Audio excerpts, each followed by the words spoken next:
Cuando pienso en estas necesidades que hay de tantas iglesias a nivel nacional, pastores que a veces nos comentan, nos dicen la necesidad que hay en cuanto a los hijos. Creo que es la parte que más duele cuando uno como padre no puede suplir las necesidades básicas de sus hijos, ¿cierto? Un hijo buscando estudiar y no hay cómo sufragar los estudios. Ahora hay chinos muy pilos que se defienden, no se dejan y hacen de todo. Hay unos muchachos que trabajan, estudian, dan rienda suelta a la creatividad, de todo, pero la necesidad a veces da rienda suelta a esto, a la creatividad. Pero cuando pensamos en necesidades, en esas situaciones tristes, pues uno dice, Señor, ¿por qué pasan estas cosas? Este año, ya viene en agosto Alma, aquí en Ciudad Salitre. Tuvimos Alma la semana pasada allá en Unicentro. Y cuando uno piensa en esos eventos de Alma, aquí todos han ido a Alma ya. ¿Quiénes han ido a Alma? Levante la mano. Los que no han ido a Alma tienen que ir porque son unos desalmados. Alma es un evento muy especial para parejas, pero también uno puede notar cómo surgen muchas necesidades que atender. Si bien es cierto los matrimonios se están acabando, hay mucho matrimonio que sufre. Con Rosita estábamos orando y pensando y decíamos, tanto dolor y tanta tristeza, tantas parejas sufriendo una y otra necesidad. Parejas muy jóvenes que antes de los 3 años ya están pensando en divorciarse. Y parejas que tienen 30 años de matrimonio, imagínense. Nos tocó una pareja de casi 40 años de matrimonio y pensando en divorciarse. Oiga, no, ya, ¿para qué? ¿Sí? ¿Sí? Uno dice, pero cuánto dolor y cuánto sufrimiento hay en la vida matrimonial, en la vida familiar. Las parejas sufren, los padres también sufren con los hijos. Aquí habrá algunos, no digo quién levanta la mano, porque hay padres que sufrimos con los hijos, ¿cierto? A veces por enfermedad, porque ay, mi hijo enfermo con esta dolencia y nada. Otros porque el hijo es una joyita, sin nada que se arregla, sin nada que se arregla. Una mamá que estaba preocupada diciendo, nada que se arregla mi hija. Y yo le pregunto, ¿y usted cómo era adolescente? Ay, no, yo era terrible. Y dije, te está pagando, mi hija. Ella me decía, todas esas palabras. No, además todavía con bobadas, pero bueno, no, tranquila. No es que uno pague, ¿sí? Sino que muchas veces, pues son modelos que se repiten. Pero lo que quiero que pensemos aquí es que uno sufre de muchas maneras. Además que sufrimos la situación en el país ahorita de incertidumbre por lo que está pasando a nivel político, que genera incertidumbre económica, muchas situaciones paradas económicamente por la incertidumbre que vivimos, además también de la inseguridad que vivimos en las calles. Uno sale a la calle y está expuesto a que lo atraquen, ¿sí? Entonces la gente dice, no, ya no cojo Transmilenio ni bus porque me asaltan, me voy en bicicleta, total lo botan y le roban la bicicleta, entonces tampoco sirve, entonces me voy a pie, peor todavía, porque sí. Entonces uno vive con la zozobra de la inseguridad, los miedos, y además de eso, a veces el dolor y la crisis toca la puerta. ¿Cierto? Hay momentos críticos en la vida y uno dice, ¿por qué? ¿Por qué? Hay momentos en que todo está felicidad, va usted a un examen médico y el médico le dice, tengo algo que decirle que me preocupa. ¿Usted ya siente un frío que le corre? ¿Sí o no? Un frío espantoso y dice, ¡ay, Dios mío, qué va a decir! El dolor y el sufrimiento son parte de la vida. Uno quisiera que no, pero llegan a la vida. Y hoy quiero que pensemos en un texto, si me pueden ayudar. ¿Dónde está Dios cuando sufro? Es la pregunta en la que quiero que pensemos. ¿Dónde está Dios cuando sufro? Y hay un texto en el que quiero que podamos proyectar. El texto dice lo siguiente. Bueno, un gran problema. Fíjese lo que dice en Éxodo capítulo 2, versículo 23. Dice, mucho tiempo después murió el rey de Egipto. Los israelitas, sin embargo, seguían, ¿qué? Lamentando su condición de esclavos y clamaban pidiendo ayuda. Sus gritos desesperados llegaron a oídos de Dios. Yo quiero aquí que nos ubiquemos un poquito. El pueblo de Dios había llegado a Egipto, recuerden, porque ante la escasez que estaban viviendo a nivel mundial, ellos llegan allá. Ahí estaba José, que había sido vendido por sus hermanos. Si uno lee la historia de Génesis, si no lo ha hecho, hágalo. Y si ya lo ha hecho, vuélvalo a leer, porque eso es fascinante ver cómo la mano de Dios obrando. Y José, que es vendido por sus hermanos, recibe a los hermanos, los perdona, los pone en un lugar. El pueblo queda bien, se acomoda el pueblo y crece. Y recuerden la historia, dice que crecen y crecen al punto que los egipcios dicen, oye, estos judíos están que se reproducen mucho, ¿sí? Parecen conejos, pero hijos y hijos, y les da miedo. Dicen, no vaya a ser que por ser un pueblo tan grande, cuando un enemigo venga y nos ataque, se unan a ellos y nos acaben. Entonces hay que aplicar una estrategia. ¿Cuál? ¿Se acuerdan cuál fue? La opresión y la esclavitud. Y los oprimen, ¿sí? Y los ponen de esclavos. Pero ellos siguen multiplicándose. En ese tiempo no había planificación familiar, no había nada de esas cosas, ¿cierto? Tampoco televisión, entonces la única manera de diversión era en la casa. Entonces, hijos y hijos por todo lado, y crecían los hebreos de manera tremenda. ¿Y saben lo que hace Faraón? Le dice a las parteras, cuando nazca niña, déjenla. Cuando nazca varón, acábenlo, mátenlo. ¿Se imagina qué dolor? Y las parteras hebreas dicen que temerosas de Dios no eran capaces de hacer eso y dejaban que nazcan. Y Faraón las llama y le dice, ¿no les dije que maten si eran hombres?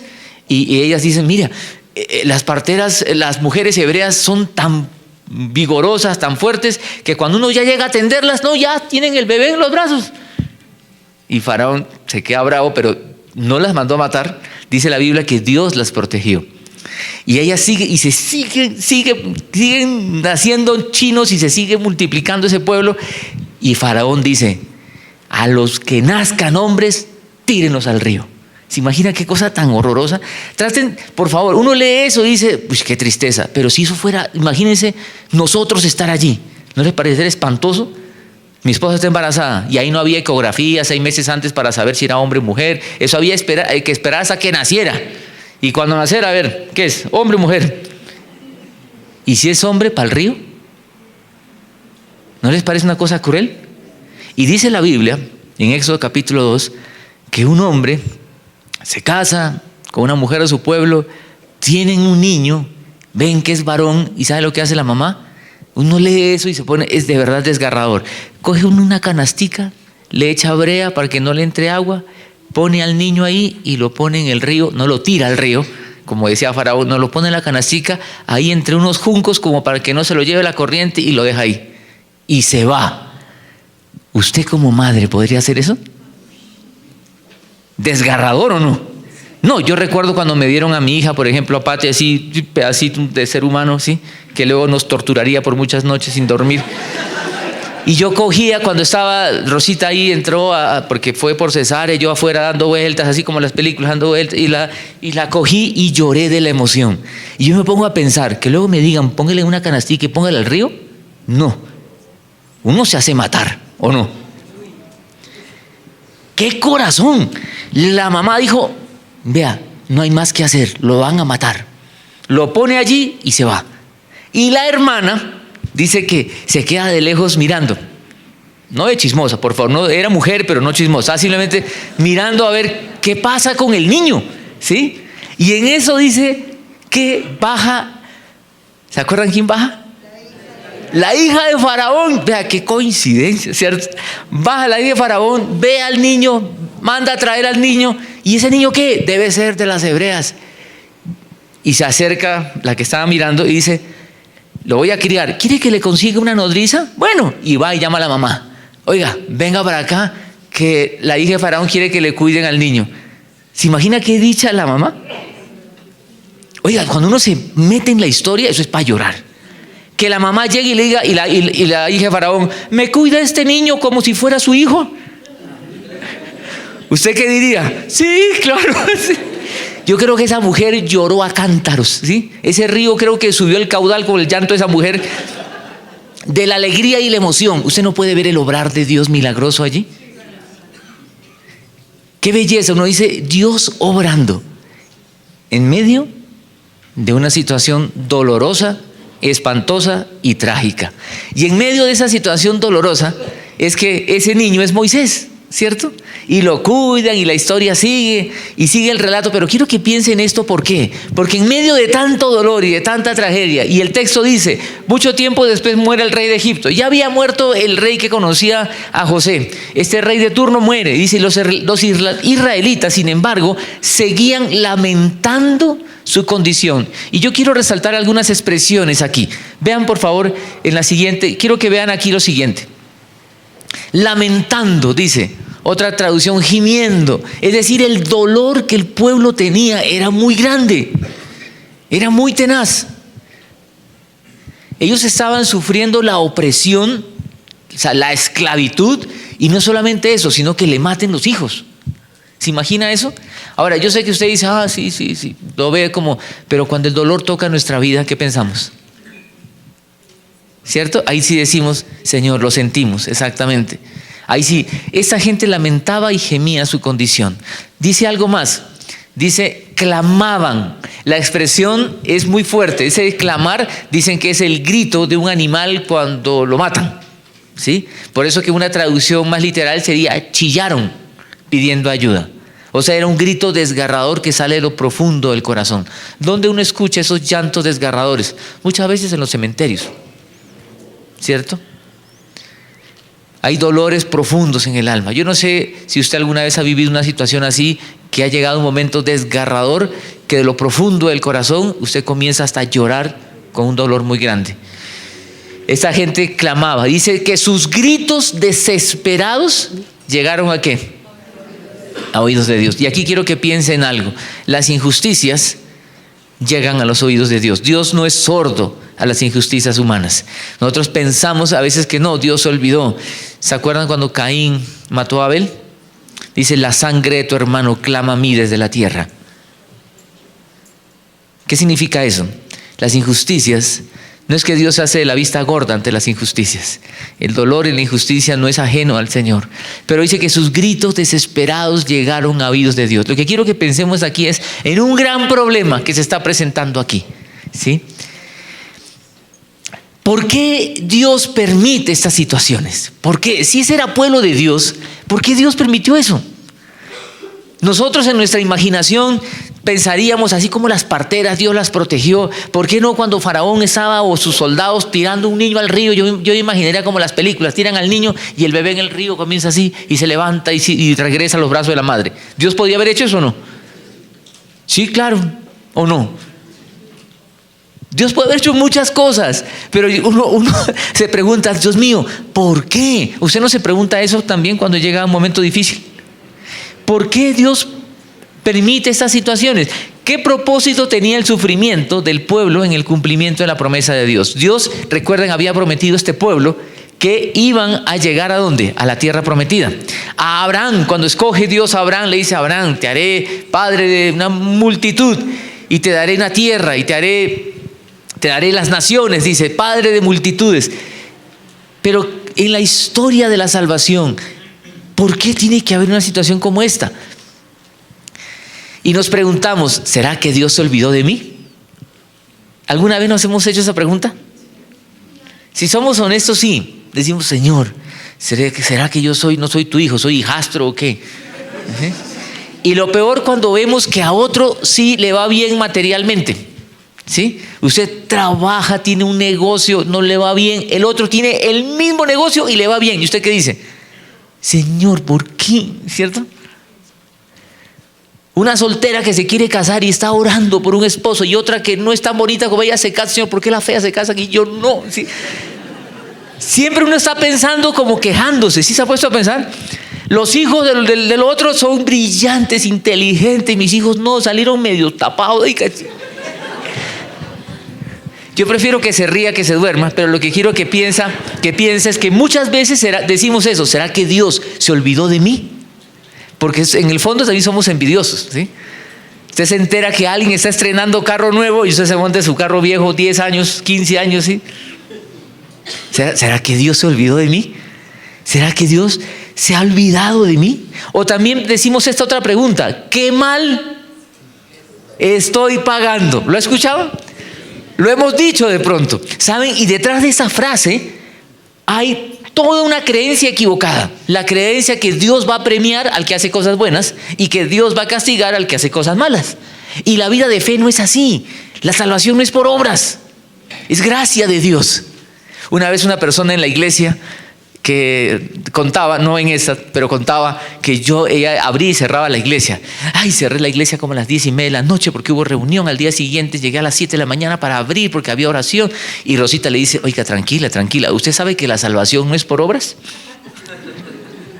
Es gracia de Dios. Uno sirve y debe servir a Dios con el corazón, pero sabiendo que soy salvo. Detrás de esta frase, qué mal estoy pagando, significa que he cometido algún error y me está yendo mal por eso. Y la salvación no es así, todo es dádiva y gracia de Dios. Pero sigue la pregunta, Señor, ¿por qué entonces pasamos momentos difíciles? La solución, quiero que piense aquí, ¿qué pasó? El problema era el sufrimiento, la esclavitud, la opresión, el dolor ante la muerte de niños. Dice, quien al oír sus quejas, habla de Dios, Dios al oír sus quejas, ¿qué dice? Se acordó. Esa palabra nos pone como en problemas, ¿cierto? Se acordó. ¿Cómo así que se acordó?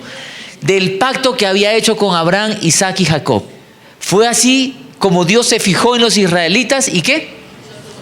Y los tomó en cuenta. Yo quiero resaltar algunas expresiones aquí. Dice, al oír sus quejas, Dios oye. Lo que quiero que pensemos aquí y pensando en la oración es que nosotros oramos, pero Dios escucha. Dios sí oye, Dios no es sordo. Pero la pregunta es, pues si Dios me oye, ¿por qué no lo liberó? ¿Por qué no los sacó de una vez de allí? ¿O por qué no se murieron esos desgraciados que los estaban oprimiendo? ¿Sí? ¿Por qué? Dice, al oír sus quejas. Y luego dice, se acordó. Y otra vez decimos, ¿se acordó? O sea, que Dios se olvida.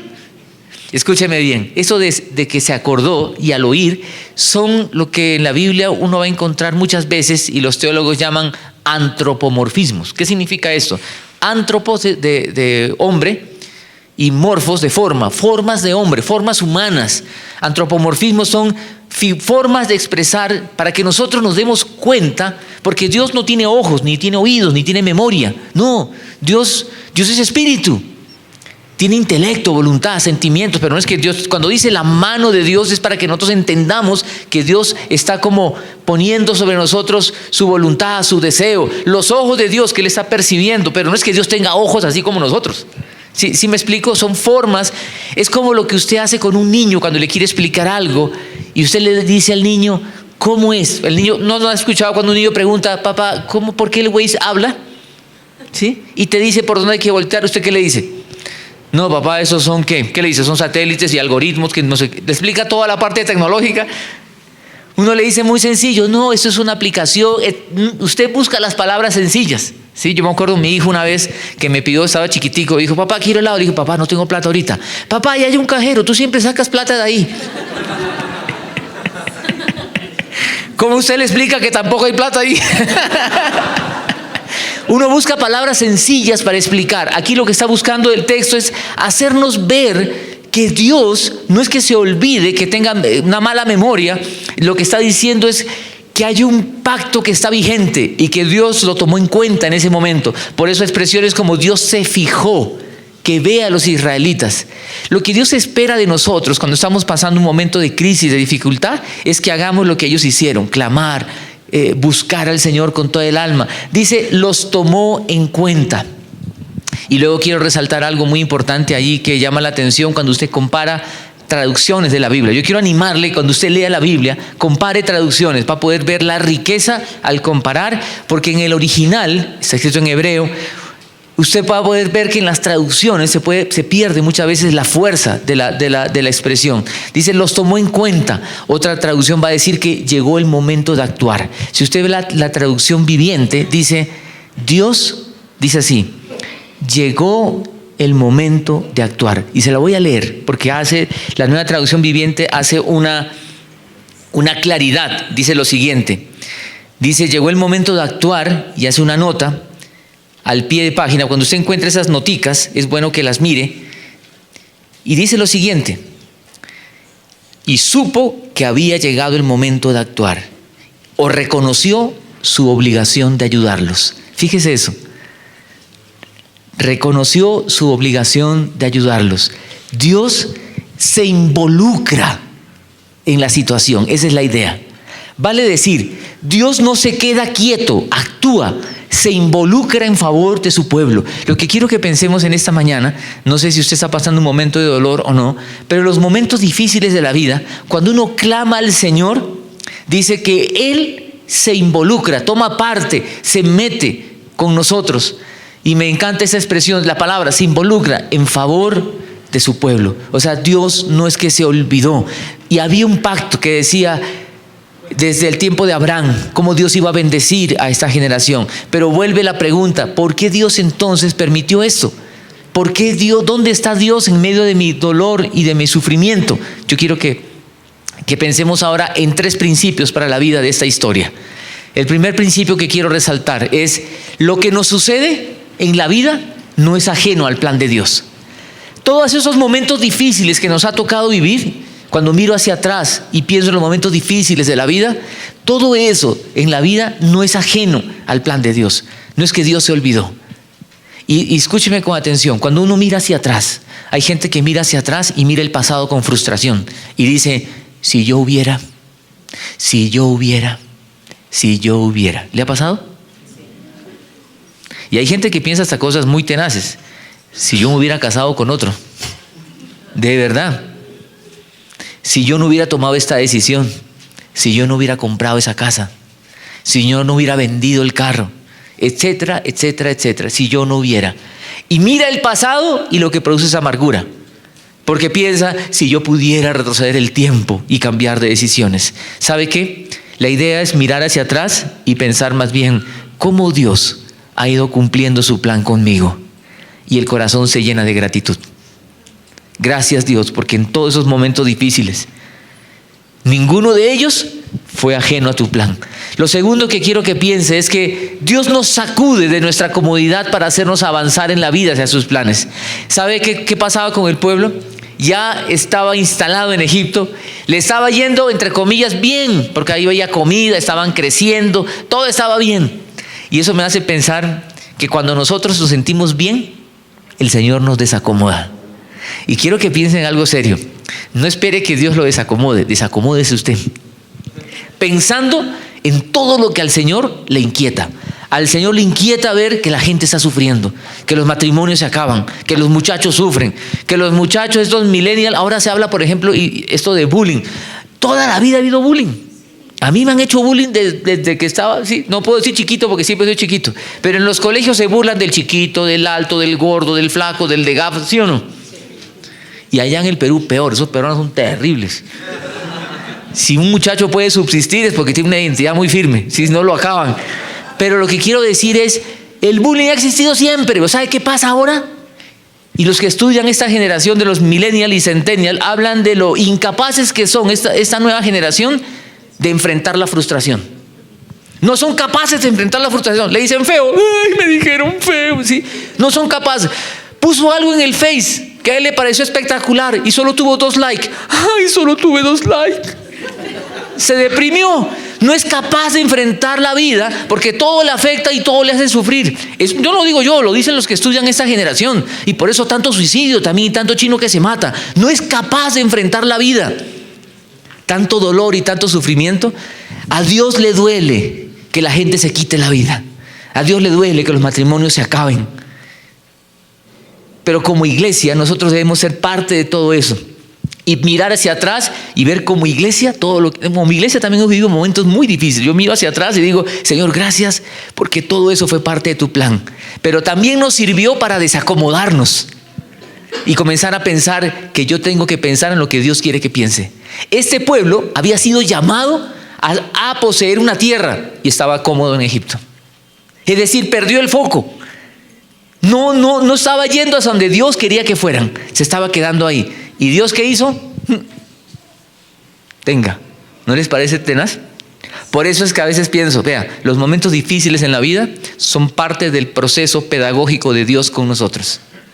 Los momentos difíciles de la vida no son ajenos a Él, son parte de sus propósitos pedagógicos. Es más, dígame si usted no ora más cuando le llega, como dicen los muchachos, la inmunda. ¿Sí o no?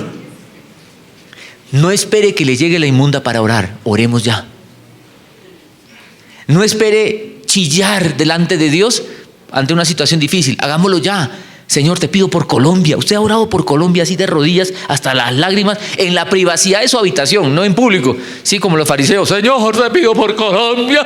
No, para que la gente lo vea. Ore en la privacidad de su habitación y diga: oiga, necesitamos el obrar de Dios en Colombia. Y lo tercero que quiero que pienses es que las crisis y momentos difíciles nos guiarán ¿a qué? a un nuevo paso que hay que dar hacia los propósitos que Dios tiene. Y este pueblo, después de sufrir la crisis, sale. Y después de salir, no piensen que todo es color de rosa. Otra vez viene el lío. ¿Se acuerdan que enfrentan el Mar Rojo? Y se ve el obrar milagroso de Dios. Y después del Mar Rojo llegan al desierto. Y en el desierto todo lo que ustedes recuerdan. ¿Se acuerdan el maná? Se quejaban, no hay comida. Venga, comida. Luego, y solo pan, bueno, agua. Y solo pan y agua, carne, ¿sí? Pero uno ve el obrar milagroso del Señor, porque el propósito era llegar a la tierra. Hay un objetivo, y escúcheme y voy terminando. Dios no ha terminado de escribir su historia con usted, la está escribiendo. Su historia no está totalmente escrita, se sigue escribiendo. ¿En qué capítulo está? ¿En un capítulo de dolor y sufrimiento? ¿En un capítulo de incertidumbre? ¿En qué capítulo se encuentra? Pero ¿sabe qué? No pierda de vista el último capítulo. Que Dios cumplirá su propósito en mí. Y cuando uno tiene la vista fija allá, puede decir, Señor, yo voy a seguir continuando. Sigo caminando, sigo andando. ¿Qué hacer en los momentos de crisis? Yo le dejo 2 preguntas para terminar. Quiero que piense en estas 2. Si me ayudan, por favor. Preguntas para reflexionar. Quiero que piense, ¿qué hacemos cuando estamos en crisis? ¿Saben qué hacemos la mayoría? Hacemos escándalo, nos molestamos. Algunos dicen, peleo con Dios, pelea con la mujer, el esposo, pelea con los hijos, pelea con todo el mundo. O andamos con la cara triste, ¿sí? Para que todos nos pregunten, ¿qué le pasa? Sufriendo. ¿Cómo va? Ahí llevándola. Con esta cruz. No, la mujer que Dios me dio es una cruz, ¿cierto? O el hombre, dirá la mujer. ¿Qué hacemos cuando estamos en crisis? Y la segunda, ¿qué vamos a hacer cuando lleguen momentos como estos? Yo le pregunto, en una palabra, ¿qué vamos a hacer? O en una frase, ¿qué vamos a hacer cuando el dolor llega a la vida? ¿Qué vamos a hacer? Tan sencillo como eso, buscar al Señor con todo el alma, con todo el corazón y con todas las fuerzas. Porque cuando lo hacemos, Dios responde, nos desahogamos delante de Él y Dios se involucra. ¿Y saben cómo debemos orar? Pensando en esto, Dios, esto que me está pasando yo sé que no es ajeno a ti. Lo veo en tu palabra. Dios, lo que me está pasando de pronto es para desacomodarme. Dios, lo que me está pasando es para llevarme a otro paso más en el cumplimiento de tus planes con mi vida. Dios sigue trabajando con su pueblo. Si usted está pasando un momento tranquilo y feliz, dele gracias a Dios. Pero piense también, Señor, sigue trabajando conmigo. No quiero que lleguen momentos tan duros. Quiero aprender ya. Porque con el Señor uno aprende porque aprende. Porque Dios nos ama tanto que quiere forjar en nosotros su carácter. ¿No les parece precioso pensar cómo Dios obra? El pueblo estaba chillando, clamando, pero escúcheme, y termino con esto. Dios por otro lado estaba obrando. Estaba haciendo milagros con lo de Moisés, rescatando a este niño. Y la mujer, la mamá feliz lo crió. Dios estaba preparado, Dios estaba trabajando. No, el pueblo no se daba cuenta de eso. Dios estaba trabajando. Dios está trabajando con nosotros. Que el Señor nos use para llevar este mensaje de esperanza a otros. Porque el Evangelio de Jesús es vida eterna. Y lo que la gente necesita es perdón de pecado y vida eterna por la obra de Cristo. Empieza la Semana Santa. Es un momento para decirle a la gente, solo en Cristo Jesús usted puede tener esta realidad en la vida. Acompáñeme a orar. Vamos a orar. Señor, gracias porque cuando vemos tu palabra, vemos que tú eres soberano, que tú eres poderoso. Vemos, Señor, que nada es ajeno a ti. Que tú estás, Señor, siempre en control de todo. Que todo lo que nos pasa, tú lo tienes en cuenta. Y, Señor, que muchas veces nos suceden estas situaciones para desacomodarnos y para llevarnos a otro nivel en el cumplimiento de tus propósitos con nosotros.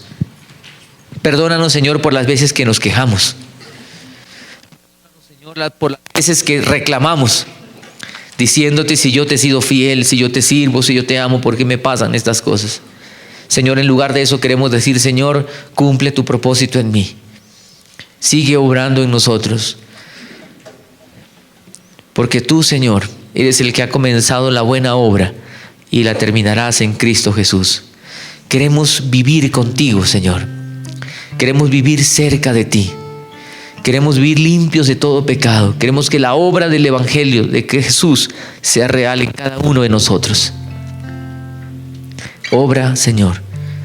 Nos entregamos a ti. Renovamos nuestro compromiso contigo. Ponemos nuestra vida en tus manos. En el nombre de Jesús. Amén. ¿Les parece si nos ponemos en pie y cantamos el siguiente canto?